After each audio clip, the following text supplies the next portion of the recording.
Good morning बच्चों। इसके पहले वाले लेक्चर में हमने पाठ 1 नदी के प्रश्नोत्तर की संपूर्ण जानकारी प्राप्त की। अब हम इस लेसन का भाषा ज्ञान सीखेंगे, जिसमें क्वेश्चन नंबर 1 है, दिए गए शब्दों को पंचम अक्षर का प्रयोग करके लिखिए। बच्चों, पंचम अक्षर मतलब पांचों वर्गों में अनुस्वर अरहित पंचम वर्ण का स्थान लेता है। अनुस्वर का लेखन उसके बोलने के स्थान से पहले वाले वर्ण पर किया जाता है। देखिए यहाँ पे नंबर 1 दिया हुआ है, निरंतर।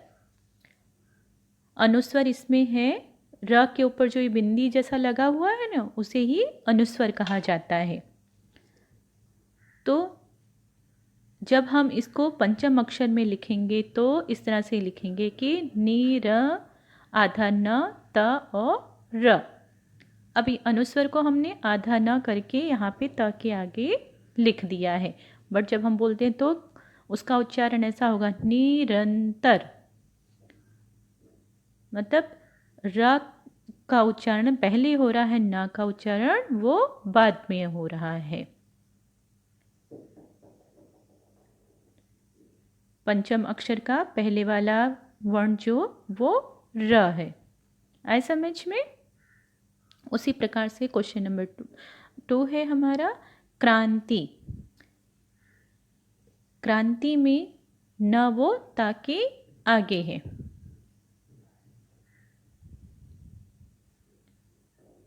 नंबर 3 स्वतंत्रता, अंकित, जिंदगी, रिहन। आप देख रहे हैं। नेक्स्ट है क्वेश्चन नंबर 2, दिए गए शब्दों के 3 पर्यायवाची लिखिए। पर्यायवाची मतलब होता है बच्चों एक ही शब्द के अलग अलग अर्थ, जिनका पर्याय, जिनका मतलब एक ही हो। समानार्थी शब्द।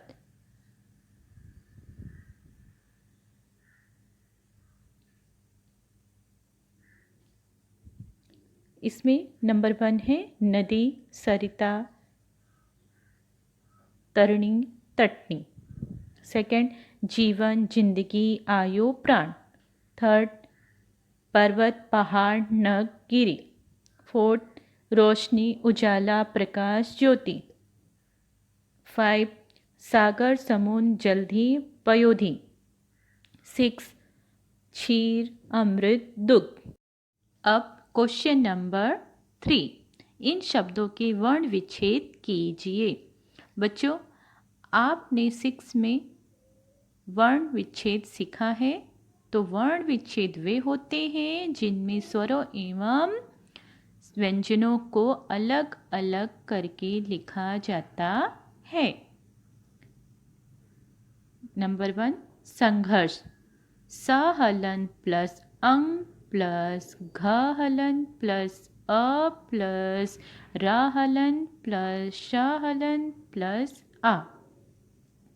इनमें देखिए बच्चों, व्यंजन हमारा क्या है, स। तो व्यंजन पे हलंत है, हलन से वो व्यंजन आधा हो जाता है। इसका मतलब व्यंजन वो स्वर सहित होते हैं, तो उसके स्वर को, हलन का मतलब यही होता है कि हमने उसके स्वर को प्लस करके आगे लिखा है। तो संग, संग में अंग जो है वो इसका स्वर है। उसी तरह से घ, घ में स्वर क्या है, आ को प्लस करके हमने आगे लिखा है। इसलिए हम जब भी वर्ण विच्छेद करेंगे तो व्यंजनों पे हलंत वो लगाना बहुत ही जरूरी है। अगर आपने हलंत नहीं लगाया है तो आपका वर्ण विच्छेद वो रॉन्ग होगा। आप हलंत लगाओगे तो ही आपका वर्ण विच्छेद वो राइट होगा। सेकंड देख लेते हैं, लक्ष्य। ल हलन प्लस अ प्लस क हलन प्लस श हलन प्लस य प्लस अ। इसी तरह से उत्थान, क्रांति और संस्कृति वो आपको कर लेना है। ओके, नेक्स्ट क्वेश्चन है हमारा क्वेश्चन नंबर 4।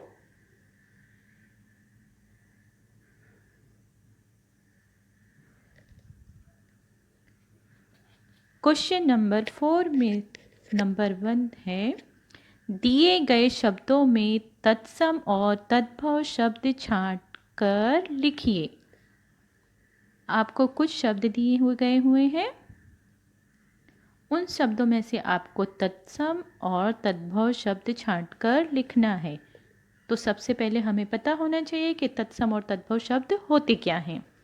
तो बच्चों, तत्सम शब्द यानी ऐसे शब्द जो संस्कृत के शब्द हों, जो संस्कृत और हिंदी दोनों भाषाओं में प्रयोग किए जाते हैं, ऐसे शब्दों को तत्सम शब्द कहा जाता है, जैसे जल, अग्नि इत्यादि।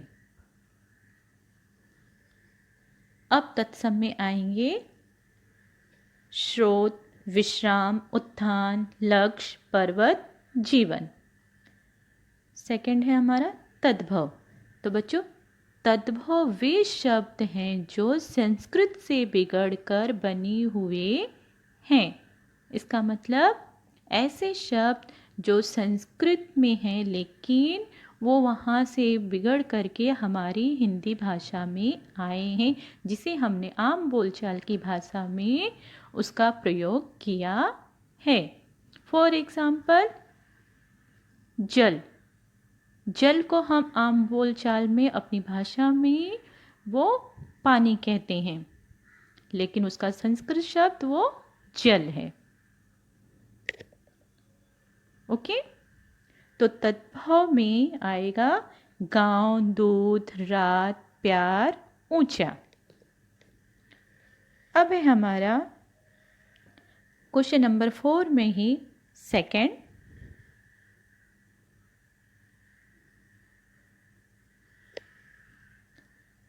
पांच विदेशी और 5 देशज शब्द सोचकर लिखिए। बच्चों, विदेशी शब्द वे होते हैं जो विदेशी भाषाओं के शब्द हों, जैसे अंग्रेजी है, फारसी है, अरबी है। अदर कंट्री की जो भाषाएं हैं उन्हें विदेशी शब्द कहा जाता है। इसे आगत शब्द भी कहते हैं।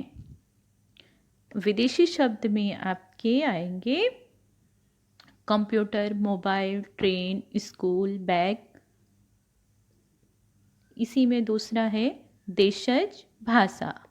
देशज भाषा का मतलब होता है वे भाषा जो अपने देश के ही विभिन्न प्रांतों की बोलियों और भाषाओं से आए हैं।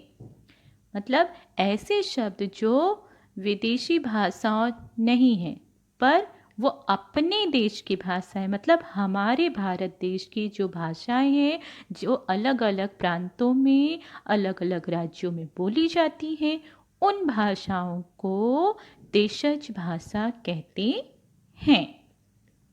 जिसमें आएगा फुनगी, जूता, खिड़की, लोटा, मेज। अब है हमारा क्वेश्चन नंबर 5। कविता में आए तुकान शब्द चुनकर लिखिए। बच्चों, तुकान शब्द मीन्स होता है एक ही जैसे सुनाई देने वाले शब्द। मतलब सुनने में जो शब्द एक जैसे ही सुनाई पड़ते हैं उन्हें तुकान शब्द कहते हैं। यहाँ पे देखिए दिया हुआ है बहती रहती, वार प्यार, टकराती बतलाती, प्यारी महतारी, छौने बौने, जलती चलती, महान रेगिस्तान, लहर शहर। Question number 6। निम्नलिखित शब्दों में आए उपसर्ग, प्रत्यय और मूल शब्द अलग कीजिए। तो सबसे पहले हमें पता होना चाहिए कि उपसर्ग और प्रत्यय होते क्या हैं? तो उपसर्ग मतलब किसी शब्द के पहले लगने वाले शब्दांश को उपसर्ग और अंत में लगने वाले शब्दांश को प्रत्यय कहा जाता है। अब देखिए, जैसे दिया है हमारा कमजोर, कम प्लस जोर। इसमें देखिए कम जो है वो उपसर्ग है और जोर वो है मूल शब्द है। सेकंड है संस्कृति, सम प्लस कृति। सम उपसर्ग है और कृति वो मूल शब्द है। उत्थान, उत प्लस थान। उत उपसर्ग है और थान वो मूल शब्द है। नेक्स्ट अंकित, अंक प्लस इत। इसमें अंक जो है वो मूल शब्द है और इत वो है वो प्रत्यय है। व्यापकता, व्यापक, व्यापक मूल शब्द है और ता वो प्रत्यय है। महानता, महान प्लस ता। महान मूल शब्द है और ता वो प्रत्यय है। तो बच्चों यहाँ पे हमारा भाषा ज्ञान पूर्ण होता है।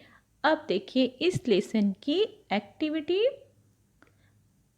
एक्टिविटी है भारत के प्रमुख नदियों और उन पर बने बांधों के नाम लिखो। ये है आपकी इस लेसन की एक्टिविटी। ओके, आपको अपनी नोटबुक में ये अच्छे से लिख लेनी है। आए समझ में? Thank you.